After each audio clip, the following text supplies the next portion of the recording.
arboriculteur sur la région de Besnay, dans le Rhône. Je produis essentiellement des fruits, donc surtout de la cerise, de la prune, mirabelle et quetch, sur une dizaine d'hectares. Je suis installé depuis 2010. Je produis en agriculture raisonnée, donc sous le label HVE3, qui a un but, une sensibilité à l'environnement.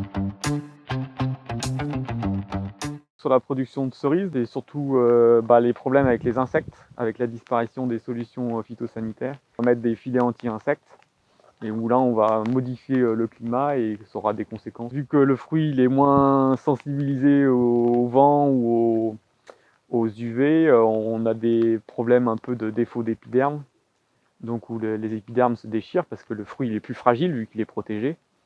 Et là où on a besoin d'essayer de renforcer l'épiderme, qu'il soit moins sensible au choc, aussi bien au ramassage que aussi après au calibrage et aux manipulations et à la conservation. Nos arbres sont de plus en plus soumis au stress. Pour moi, c'est important de leur apporter, au-delà du NPK classique, des oligo-éléments pour être en bonne santé, avoir un feuillage bien développé, avoir une meilleure photosynthèse et ainsi avoir des fruits de qualité. Alors j'utilise le Simel Prevent dans toute la période du grossissement du fruit, donc avant la récolte, du blanchiment des cerises jusqu'à la récolte.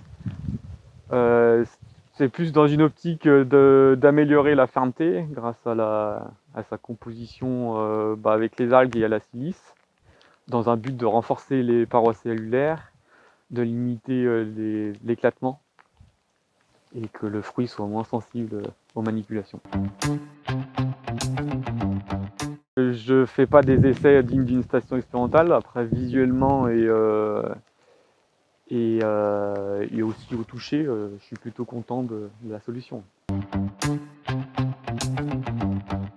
Je dirais le premier point phare, c'est le technico-commercial de Schulmix qui a une bonne connaissance de la filière, du végétal. En deux, je dirais je suis assez content des produits qui m'apportent satisfaction.